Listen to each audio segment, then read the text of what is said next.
President Trump ਉਹਨਾਂ ਨੇ ਜੋ ਕੱਲ ਟੈਰਿਫ ਅਨਾਉਂਸ ਕੀਤੇ ਸੀ ਉਹਨਾਂ ਦੇ ਨਾਲ ਵੱਡੀ ਗਿਣਤੀ 'ਚ ਲੇ ਆਫ ਸ਼ੁਰੂ ਹੋ ਚੁੱਕੀ ਆ। ਕੀਮਤਾਂ 'ਚ ਕਾਫੀ ਵਾਧਾ ਹੋਇਆ ਹੈਗਾ। ਜੋ ਸਟਾਕ ਮਾਰਕੀਟ ਆ ਉਹ ਇੱਕ ਤਰ੍ਹਾਂ ਦੇ ਨਾਲ ਟੈਂਕ ਕਰ ਗਈ ਹੈਗੀ ਆ। ਸੋ ਜਿਸ ਟਾਈਮ ਦੇ ਉੱਤੇ ਆਪਾਂ ਤੁਹਾਡੇ ਨਾਲ ਖਬਰਾਂ ਸਾਂਝੀਆਂ ਕਰ ਰਹੇ ਹਾਂ, ਰਾਈਟ ਨਾਓ ਸਟਾਕ ਮਾਰਕੀਟ ਜੋ ਨਿਊਯਾਰਕ ਸਟਾਕ ਐਕਸਚੇਂਜ ਆ 1200 ਦੇ ਕਰੀਬ ਪੁਆਇੰਟਸ ਡਾਊਨ ਆ।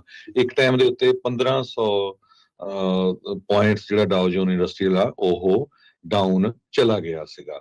ਸੋ ਫਾਈਨੈਂਸ਼ੀਅਲ ਮਾਰਕੀਟ ਪੂਰੀ ਦੁਨੀਆ ਦੇ ਵਿੱਚ ਇਸ ਟਾਈਮ ਬਲੱਡ ਬਾਥ ਚੱਲ ਰਿਹਾ ਤੇ ਜੋ ਸੈਲ ਆਫ ਆ ਉਹ ਬਹੁਤ ਜ਼ਿਆਦਾ ਚੱਲ ਰਹੀ ਹੈ। S&P 500 ਇੰਡੈਕਸ ਵੀ 4% ਦੇ ਕਰੀਬ ਡਾਊਨ ਹੈਗਾ ਜਿਸ ਟਾਈਮ ਆਪਾਂ ਤੁਹਾਡੇ ਨਾਲ ਖਬਰਾਂ ਸਾਂਝੀਆਂ ਕਰ ਰਹੇ ਹੈਗੇ ਜੀ। ਨੈਸਡੈਕ ਦਾ ਤਾਂ ਜ਼ਿਆਦਾ ਭੱਠਾ ਬੈਠਾ, ਉਹ 4.5% ਜਿਹੜਾ ਉਹ ਥੱਲੇ ਚਲਾ ਗਿਆ ਆ। ਤੇਲ ਨੂੰ ਅਜੇ ਐਗਜ਼ੈਂਪਟ ਕੀਤਾ ਸੀਗਾ ਹਰਜੋਤ ਸਿੰਘ ਜੀ, ਤੇਲ ਵੀ ਜਿਹੜਾ ਉਹ ਟੈਂਕ ਕਰ ਗਿਆ। ਸੋ ਆਪਾਂ ਉਮੀਦ ਕਰਦੇ ਹਾਂ ਵੀ ਤੇਲ ਦੀਆਂ ਕੀਮਤਾਂ ਘਟ ਜਾਣਗੀਆਂ ਜੇ ਹੁਣ ਕੱਚਾ ਤੇਲ ਓਵਰਆਲ ਇੱਥੇ ਇਸ ਟਾਈਮ ਘਟ ਗਿਆ ਹੈਗਾ ਆ। ਸੋ ਉਮੀਦ ਜਿਹੜੀ ਇਸ ਦੇ ਵਿੱਚ ਕਰਦੇ ਆ।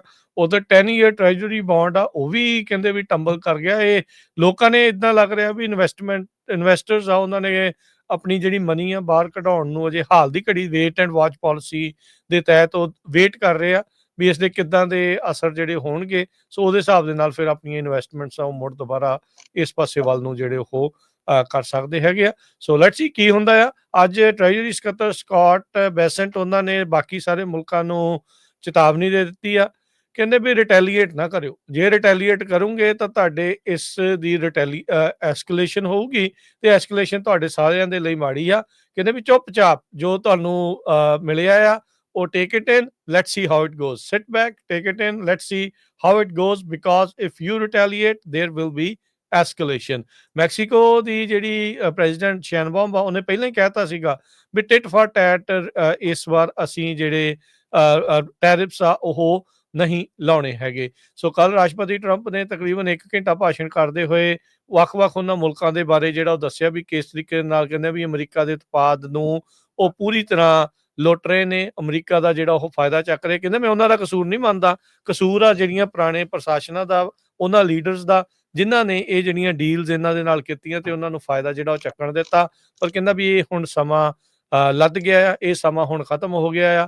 ਹੁਣ ਜਿੱਦਾਂ ਤੁਸੀਂ ਕਰੋਗੇ ਉਦਾਂ ਦਾ ਹੀ ਤੁਹਾਨੂੰ ਜਿਹੜਾ ਮੂੰਹ ਤੋੜਵਾਂ ਜਵਾਬ ਜਿਹੜਾ ਉਹ ਨਾਲ ਦੇ ਨਾਲ ਮਿਲੇਗਾ। ਸੋ ਟਰੰਪ ਟੈਰਿਫਸ ਇਨ ਇਫੈਕਟ ਜਿਹੜੇ ਉਹ ਹੋ ਚੁੱਕੇ ਨੇ। ਇਸ ਦੇ ਕਿੱਦਾਂ ਦੇ ਅਸਰ ਹੋਣਗੇ, ਮਾਰਕੀਟ ਕਿੱਦਾਂ ਡਿਸਰਪਟ ਹੁੰਦੀ ਆ, ਕਿਵੇਂ ਇਸ ਦੇ ਆਪਾਂ ਨੂੰ ਆਉਣ ਵਾਲੇ ਸਮੇਂ ਦੇ ਵਿੱਚ ਜਿਹੜਾ ਪਤਾ ਲੱਗੂਗਾ। ਅੱਜ ਕੀ ਹੋਣਾ ਇਸ ਦਾ ਏਡੀ ਜਲਦੀ ਨਹੀਂ ਅਸਰ ਪਤਾ ਲੱਗਣਾ, ਇਹ ਕੁਛ ਮਹੀਨਿਆਂ ਦੇ ਵਿੱਚ ਇਵੈਂਚੁਅਲੀ ਜਿਹੜੇ ਇਸ ਦੇ ਅਸਰ ਪਤਾ ਲੱਗਣੇ ਜਿਹੜੇ ਉਹ ਸ਼ੁਰੂ ਹੋਣਗੇ। ਪਰ ਹਾਂ, ਲੋਕਾਂ ਦੀ ਜੇਬ ਦੇ ਉੱਤੇ ਖਰਚਾ ਕੁਝ ਸਮੇਂ ਦੇ ਲਈ ਤਾਂ ਜਿਹੜਾ ਉਹ ਵਧਣ ਜ਼ਰੂਰ ਜਾ ਰਿਹਾ ਹੈਗਾ। ਬਹੁਤ ਸਾਰੇ ਚੀਜ਼ਾਂ ਨੂੰ ਐਗਜ਼ੈਂਪਟ ਕੀਤਾ ਗਿਆ ਹੈ, ਬਹੁਤ ਸਾਰੇ ਮੁਲਕਾਂ ਨੂੰ ਵੀ। ਕੈਨੇਡਾ ਤੇ ਮੈਕਸੀਕੋ ਦੇ ਉੱਤੇ ਕੋਈ ਐਕਸਟਰਾ ਟੈਰਿਫ ਨਹੀਂ ਲਾਏ ਗਏ ਹੈਗੇ। ਕਹਿੰਦੇ ਵੀ ਜਿਹੜੀਆਂ ਚੀਜ਼ਾਂ USMCA ਟ੍ਰੇਡ ਦੇ ਅੰਡਰ ਆਉਂਦੀਆਂ ਉਹਨਾਂ ਨੂੰ ਐਗਜ਼ੈਂਪਟ ਕੀਤਾ ਗਿਆ। ਸਟੀਲ ਤੇ ਐਲੂਮੀਨੀਅਮ ਦੇ ਉੱਤੇ ਵੀ ਟੈਰਿਫ ਜਿਹੜਾ ਨਹੀਂ ਲਾਇਆ ਗਿਆ। Copper, pharmaceutical, semi conductor, lumber, ਇਹ ਸਾਰੇ ਜਿਹੜੇ ਆ ਇਹਨਾਂ ਤੇ ਛੋਟ ਦਿੱਤੀ ਗਈ ਆ।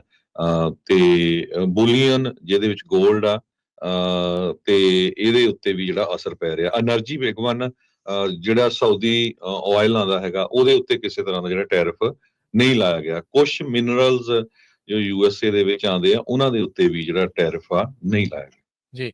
ਤੇ ਹੁਣ ਆਪਾਂ ਗੱਲ ਕਰਾਂਗੇ ਜਿਹੜੇ ਟਰੱਕਿੰਗ ਦੇ ਬਾਬਤ ਕੀ ਕੁਛ ਜਿਹੜਾ ਇਸ ਦੇ ਵਿੱਚ ਚੱਲ ਰਿਹਾ, ਕੀ ਨਵਾਂ ਅਪਡੇਟ ਇਸ ਇੰਡਸਟਰੀ ਦੇ ਵਿੱਚ ਜਿਹੜੀ ਉਹ ਆ ਰਹੀ ਆ। ਉਹ ਗੱਲਬਾਤ ਕਰਨ ਦੇ ਲਈ ਜੁੜੇ ਨੇ ਆਪਣੇ ਨਾਲ ਰਮਨ ਸਿੰਘ ਢਿੱਲੋਂ ਜੀ। ਰਮਨ ਜੀ, ਆਇਆਂ ਨੂੰ ਸਵਾਗਤ ਹੈ, ਸਤਿ ਸ੍ਰੀ ਅਕਾਲ ਜੀ।